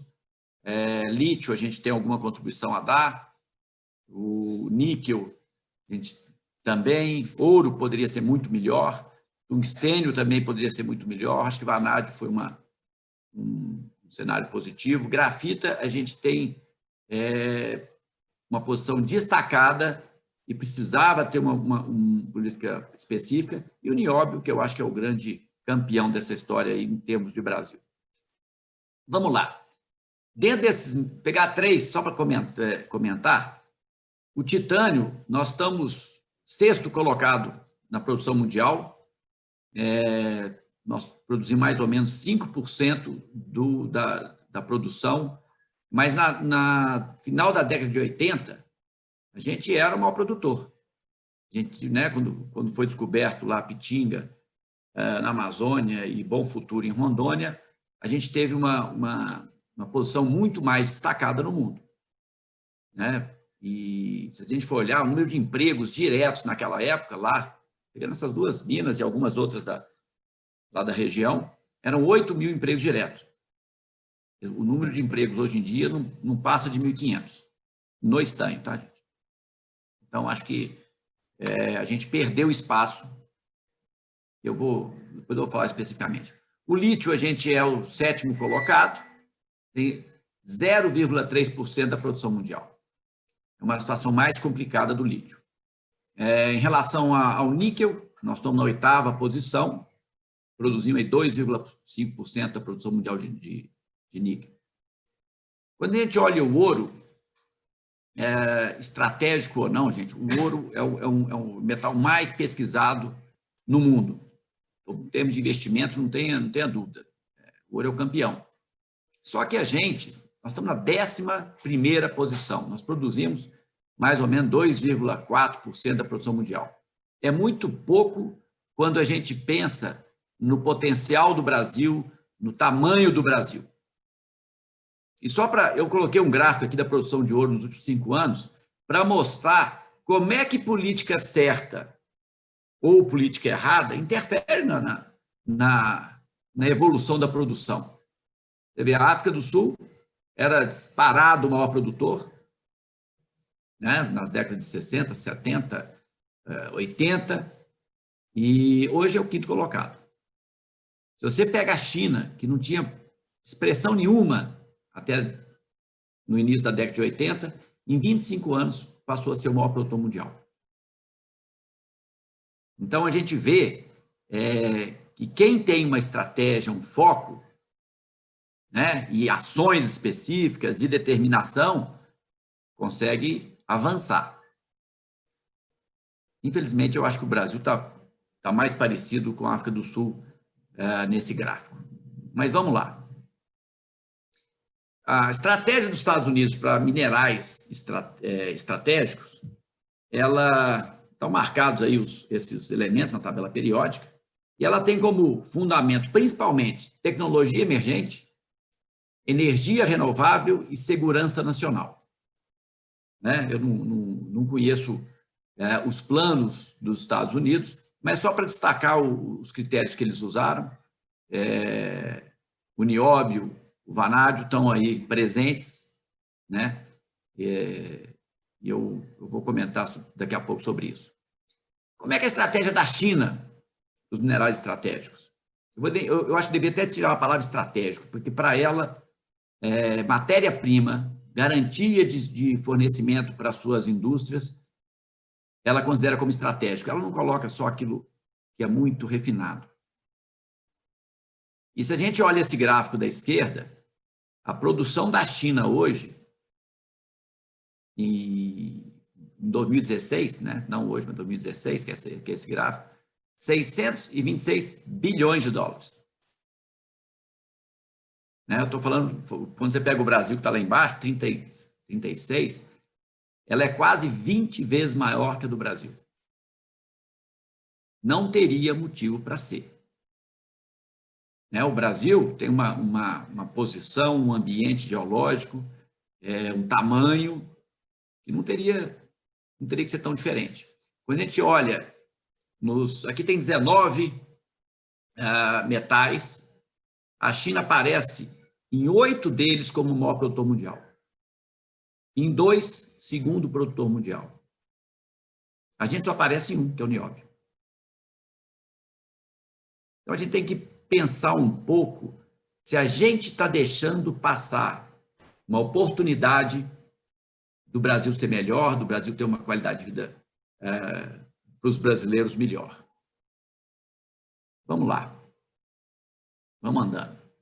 Aí, o pessoal lá da China pegou esse burn rate ratio, que é reserve to production, quer dizer, é o tanto que eles estão produzindo, a taxa de produção sobre a reserva. Né? E, apesar de ter alguns elementos como molibdênio, os caras têm uma produção, a reserva deles é maior do que por produção anual, né? Maior que a do mundo. Alguns outros elementos, como níquel, como tungstênio, bem relevante, o pessoal ficou incomodado, porque eles estavam percebendo que, puxa vida, a gente produz muito, tem muita reserva, cresceu, mas os nossos recursos, nossas reservas não vão ser suficientes para a gente avançar, garantir o futuro da China por 50 anos. Né? Você vê que o gráfico aqui, 20, 40. Quer dizer, os caras eles não estão satisfeitos com um perfil de 20, 40 anos. E aí, no gráfico da direita, mostra como era a atuação da China na África. Apesar de ser aquela potência, né, de produção em 2016, os caras chegaram e falaram assim, não, nós queremos garantir nossas reservas. Aí eles, em 2006, eles estabeleceram um plano que foi chamado de Two Resources, Two Markets. E em 10 anos, os caras que tinham lá, acho que 4 ou 5 projetos na África, isso aqui não é projeto de exploração inicial não, tá, gente? Isso aqui é só, ou está em operação, ou está no estágio final da exploração. Tá? Projeto Greenfield, estágio inicial de exploração, não tá considerado aqui. Os caras passaram de 4, 5 para mais de 120 projetos em 2015, na África, sendo aquela potência que é na China. Muito bem. Quando a gente olha esse exemplo, tá aí o desenho de como é que eles começaram a atuar. E lembra, gente, que a África e o Brasil, né, eles já foram juntos numa determinada situação da história do globo. Quer dizer, será que a gente poderia estar tendo, tem também esse ambiente todo? Né? Eu não sou geólogo, mas a gente tem um potencial enorme que a gente não está explorando. Quando eu vejo essa atuação estratégica, quer dizer, a mina de cobre que tem o maior teor e tamanho, né, botando esses dois fatores combinados, é uma mina no Congo, né, na República Democrática do Congo, que o Robert Friedland, através da Ivanhoe Mineração, descobriu. Os caras já foram lá e já pegaram metade dessa jazida. Né? Tem um exemplo de urânio também na Namíbia. Quer dizer, o pessoal não brinca em serviço, né, do ponto de vista estratégico. Nós estamos falando de política mineral e estratégia para o país. Se a gente olhar isso e pegar o exemplo do porto de Sri Lanka, a China financiou um porto na Sri Lanka.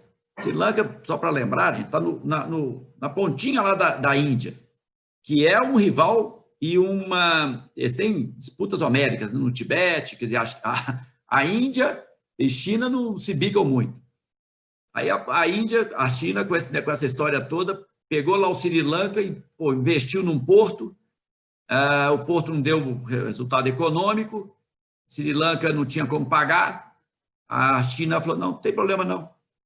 Deixa eu pegar aqui esse porto, e pegou um pedaço de terra enorme. Tudo bem que a Sri Lanka não é muito grande, mas do ponto de vista de logística, pegou um pedaço de terra enorme e falou assim, olha, nós vamos tomar conta disso aqui por 99 anos.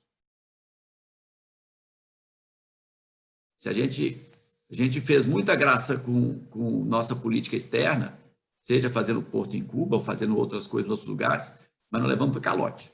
Do ponto de vista estratégico, o Brasil não avançou. Né? Então, eu acho que falta um pouco de estratégia para o Brasil. Né? Eu acho que a gente tem que ter um pouco mais de uma outra postura do ponto de vista de país. Se você falar assim, por que a África se tornou prioritária para a China? É um continente rico, né, que vários depósitos de classe mundial foram descobertos nos últimos anos. E tem um potencial para vários outros projetos também no estágio Greenfield. Se eu pegar, eu só destaquei por país, né, mas você tem posição destacada em crômio, manganês, platina, titânio, zircônio, ouro, cobalto, cobre, diamante, tântalo, lítio, fosfato. Realmente a turma lá da China não está brincando. E aí eu procurando na internet, nós temos aqui um plano da ciência, do Ministério da Ciência e Tecnologia, e eu quero deixar um destaque. Eu não estou fazendo crítica nenhuma ao governo atual, e nem estou querendo fazer crítica ao governo passado, não, tá, gente? A postura aqui não é de criticar, até porque esse plano foi feito no governo Temer. Né? Zero crítica, né, a quem faz. Eu estou querendo só colocar que nós precisamos mudar nossa postura. O Brasil precisa mudar a postura dele quando ele fala de estratégia, quando ele fala em melhorar o Brasil e criar um desenvolvimento sustentável. Mas vamos lá. No ano 2018, recente, fizeram um plano para até 2022.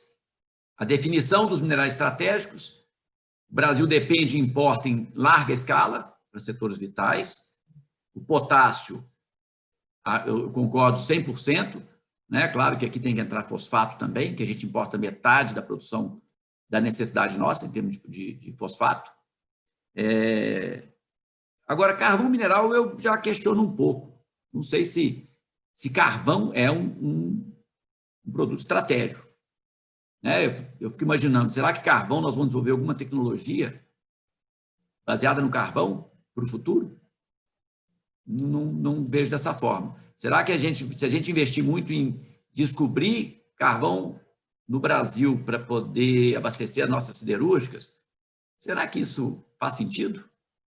Se eu tiver, né, R$1 para investir na área de pesquisa, eu não vou escolher carvão no Brasil.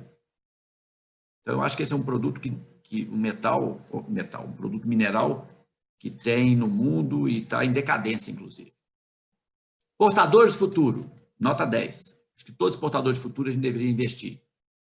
Né? Talvez com um pouco mais de estratégia, porque a gente tem recursos limitados, né? Todo mundo tem, mas aqui vale a pena. Eu marquei de amarelinho titânio e vanádio, porque são os dois, a gente produz hoje vanádio e nós estamos com um projeto para produzir titânio. Né? Então, eu vou falar sobre isso daqui a pouco. Bom, em vantagens comparativas e liderança internacional, o minério de ferro, fantástico, gostaria até que a gente tivesse aumentado ainda mais. Né? Nós perdemos posto de maior produtor para o maior exportador para a Austrália, e eles hoje, como o Flávio mostrou, produzem o dobro, né, que o Brasil. Mas vamos lá, Nióbio é campeão, nós vamos comentar sobre ele. Eu só queria destacar, quer dizer, para um país, o Ministério da Ciência e Tecnologia, eles colocaram essas ações para o lítio. Aliás, eles fizeram, nesse plano que eu citei, eles trataram 4 itens só: terras raras, lítio, silício e agrominerais. Eu sinto dizer, mas com esse tipo de ação, a gente não vai chegar a lugar muito longe, não. Esse tipo de plano que foi feito. Eu vou me abster de ler todos ou de criticar, mas se alguém quiser ver a curiosidade, entra na internet, mas acho muito simplório. Né? E olha, gente, quando a gente fala sobre tecnologia e quer agregar valor, outro dia saiu na internet um chip da Intel, né, deve ter um monte de minerais estratégicos e tecnologia ali envolvida, ela custa a mesma coisa que 29 toneladas de soja. E veja bem, eu não estou criticando a produção de soja. Fantástico, o agronegócio no Brasil é sucesso, traz um monte de benefício. Mas nós temos que fazer uma política para desenvolver outras áreas, mais tecnologia, para agregar valor adicionalmente. Não é substituir, não tem crítica nenhuma ao pessoal de soja, não. Eles fazem um trabalho fantástico, de parabéns, mas nós temos que criar um ambiente para poder evoluir, né? Eu acho que a mineração tem o mesmo erro conceitual, às vezes, no comentário das pessoas. Criticam, às vezes, a exportação de minério. Gente, se eu já tenho minério aqui, incentivar a indústria na etapa seguinte é o primeiro passo. Eu já tenho o primeiro passo, vamos dar o segundo. Vocês querem, às vezes a pessoa quer criticar o primeiro passo e achar até que não deveria ter o primeiro passo. Não funciona. Né? Quando o Elber falou que a política para terras raras tinha como premissa não exportar nada, eu entendi. É um exemplo clássico de erro conceitual. Né? A gente tem que pensar um pouco sobre essas coisas. Estrategicamente, política e como fazer para funcionar, a gente tem que ter um pouco mais de... pensar um pouco melhor. Deixa eu só fazer um comentário sobre o lítio. Aliás, peguei uns 4 só para o tempo não estourar.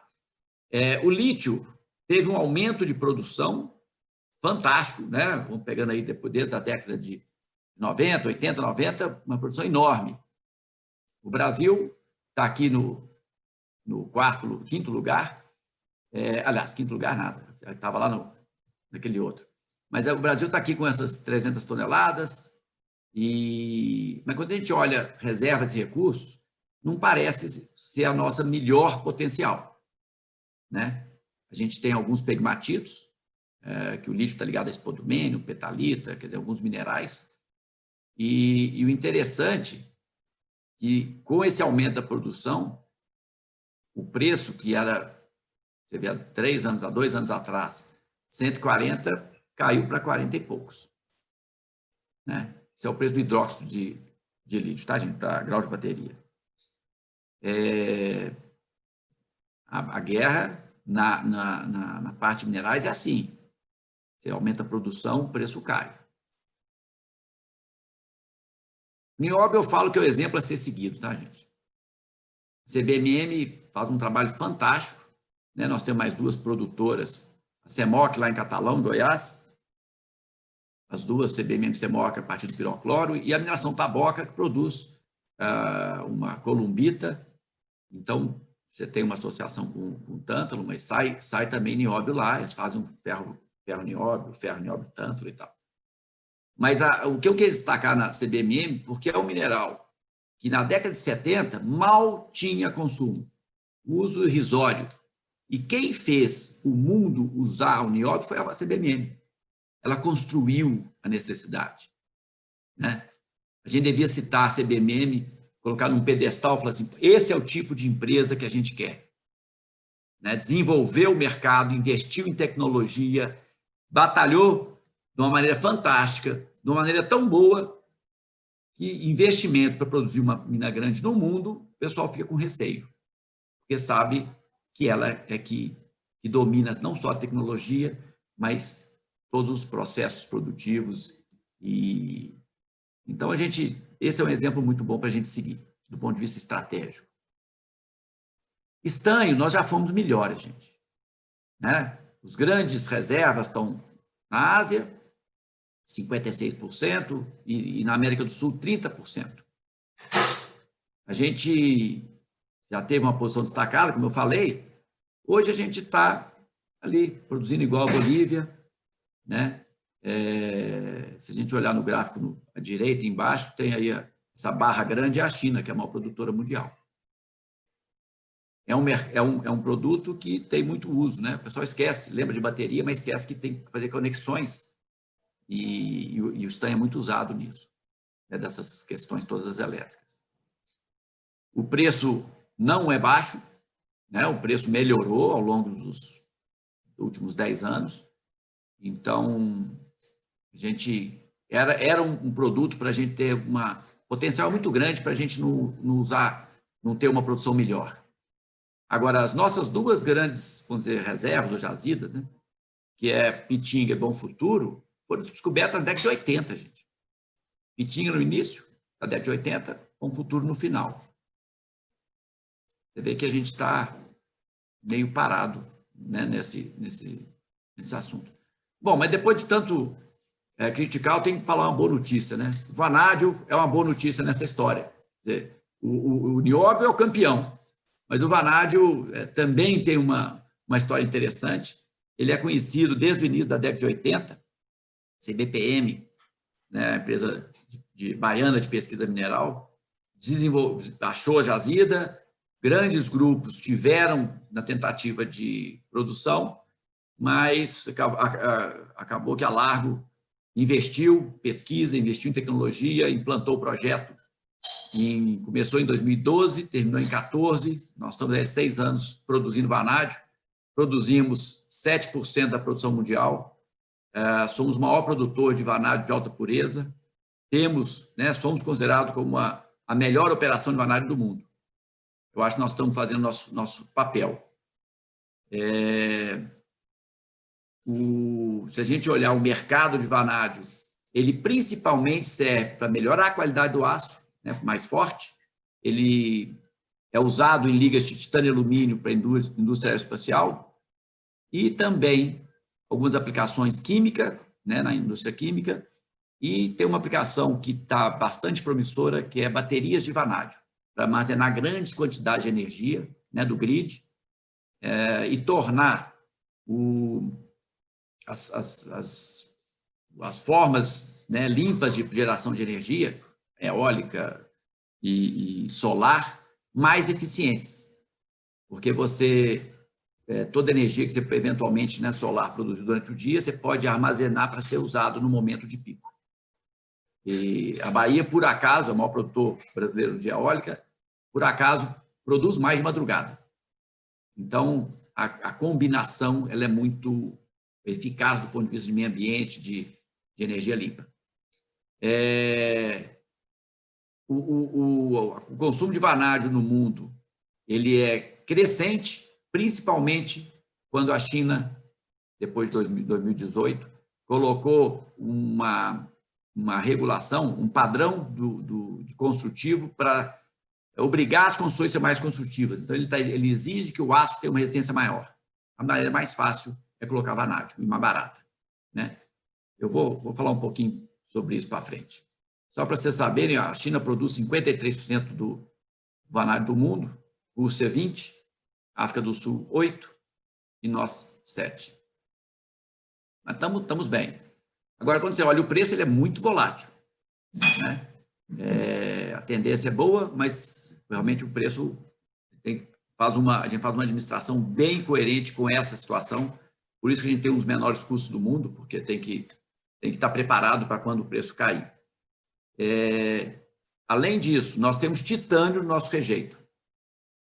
E a gente desenvolveu o processo e tem planta piloto, não só para produzir a ilmenita lá em Maracás, mas também nós desenvolvemos um processo que do ponto de vista ambiental, ele não tem impacto ambiental negativo, do ponto de vista de emissão de efluentes.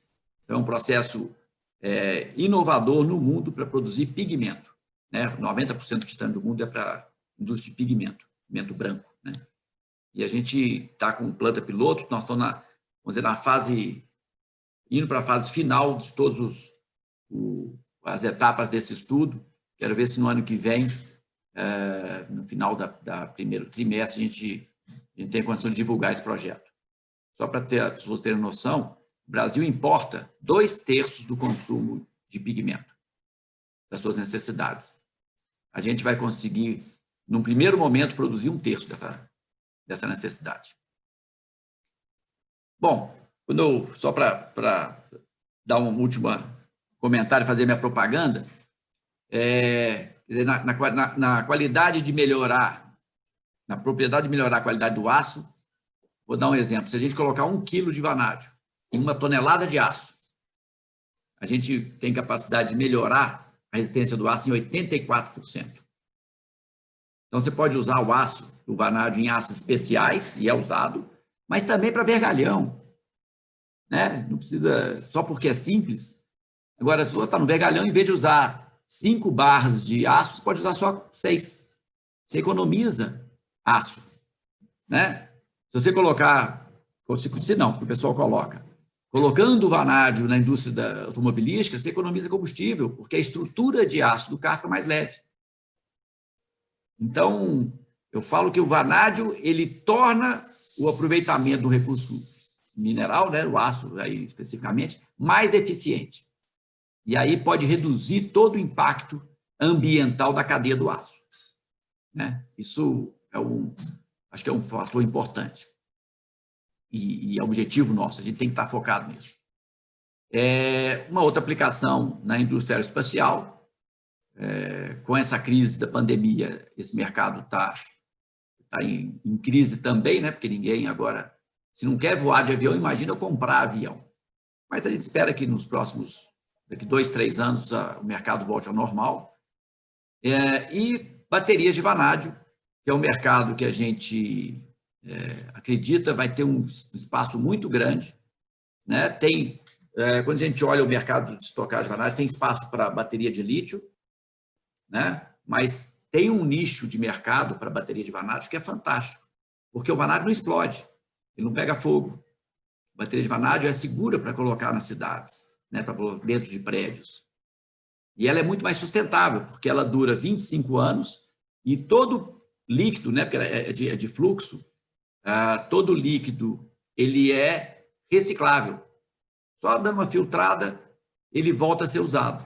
A lítio não, o lítio dura no máximo 6, 7 anos, e aí virou uma sucata. Então, ambientalmente, não pode nem comparar. Além disso, se você tem longa duração de descarga, ela é mais vantajosa também. Bom, gente, queria agradecer, eu estou aqui à disposição, e dizer que as críticas, o objetivo é que a gente mude a nossa forma de tratar não só os minerais industriais, mas a própria mineração, para que o Brasil saia ganhando, para que os brasileiros tenham uma vida melhor, né? E a gente possa cumprir a vocação que a mineração tem. Essa é a minha luta. Eu fico satisfeito com o que a gente tem feito na Bahia, né? O pessoal lá está realmente tendo um trabalho fantástico. Queria agradecer ao William e a todos vocês. Obrigado. Obrigado, Paulo. Excelente. Mais uma aula. Minha mãe colocou o nome de William. Não sei se ela fez boa coisa, não, porque eu acabei ficando para o final. Mas facilitou a minha empreitada aqui, porque aprendi muita coisa hoje, né? E eu acredito que nós temos até oportunidade de fazer outro, porque muita coisa foi dita, mas ainda tem espaço para nós aprofundar esse assunto, pela importância dele para o país.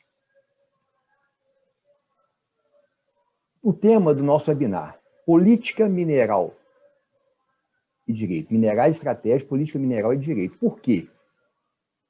O direito ele não nasce do nada, ele nasce de uma política mineral. Os regulamentos, eles nascem a partir de uma política mineral. Se você não tem política mineral, você não tem a base, você fica fazendo ações isoladas e descoordenadas. Então, a política mineral é muito importante. E se nós pensarmos em termos de política mineral, nós temos décadas que nós não tivemos política mineral. Tivemos alguns ensaios, mas implantação de política mineral mesmo nós não tivemos, né? Então, se nós não tivermos essa atitude de realmente enfrentar uma política mineral de Estado, não de governo, porque política de governo muda o governo, a política muda também, né? Então, nós temos que ter uma política mineral de Estado. No Brasil, quem conhece o nosso ambiente político vê a dificuldade de se fazer de se fazer uma política de Estado no Brasil. Né? Um ponto que me chama muita atenção em relação aos minerais estratégicos, né, são os minerais críticos, que são uma espécie de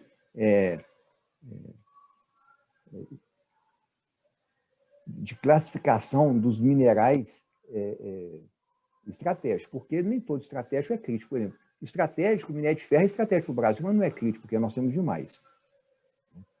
Eu trouxe aqui, só para ver que esse assunto não é novo, eu vou compartilhar alguns slides aqui rapidamente.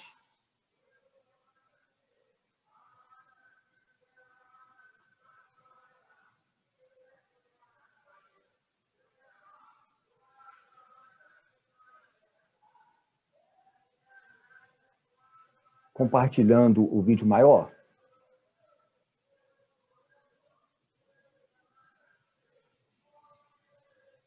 É o seguinte. Olha aqui, uma notícia que eu trouxe na internet. Um artigo de 1990, ele faz uma referência a uma audiência do Congresso americano de 1880. Ou seja, é um assunto que não é novo. Né? Então, vai e volta. E agora, nós saímos de 1880 nos Estados Unidos e viemos aqui para 2020. Né? Um decreto do presidente dos Estados Unidos, meio assim como surpreso, da dependência dos Estados Unidos em 35 minerais críticos. E eles consideram críticos os minerais que eles produzem menos de 50% da necessidade. De 1880 para 2020, e, na verdade, fizeram pouca coisa. Mas uma notícia recente, o Boris Johnson, que é primeiro-ministro da Inglaterra, também já preocupado aí com política de segurança nacional, e dentre os segmentos econômicos, a mineração está no meio também. Né? Notícia recente. Próximo. Disputa com os chineses leva a Austrália a tentar diversificar mercados. Né? O que já foi falado aqui também. Uma outra, que eu achei que eu gosto desse slide aqui, é o seguinte. 4 semanas de estudos dos problemas minerometalúrgicos do Brasil. O problema do enxofre, importante para os fertilizantes minerais. Data desse debate, 25 de abril de 1952. Né? E entre o orientador dos debates estava o Luciano Jacques de Moraes. Ou seja nos Estados Unidos, seja no Brasil, essa questão do debate, ela é antiga. Né? Resta agora nós passarmos para a ação. Deixa eu tirar uma ação.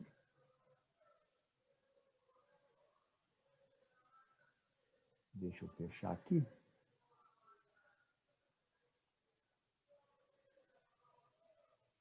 Passarmos para a ação. Finalizando, eu gostaria de registrar presenças importantes aqui. O prezado Miguel Neri, né, que hoje é gerente executivo da BPM, Matias Heider. Nós não podemos falar de política mineral sem lembrar do nosso querido Matias. Está firme aí conosco até agora. Nós temos 2 Alines conhecidas, né, que são a Aline Álvares e a Aline Nunes também, estão presentes, e o Edmilson. Né, Edmilson também é muito conhecido, também está muito atuante no chat. Muito foi dito, mas eu digo o seguinte, extrair de tudo isso aí, sem uma política mineral de Estado, daqui a 10 anos nós estaremos discutindo as coisas no mesmo patamar, certo? Exceto em relação ao vanádio e exceto em relação ao nióbio, que nós falamos aqui.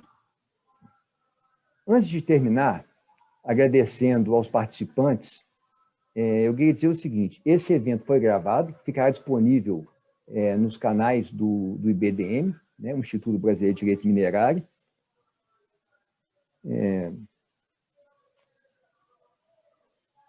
Nós temos outros tipos de divulgação, outros tipos de eventos, tanto no IBDM quanto no Instituto de Advogados de Minas Gerais, que são os Mining Talks.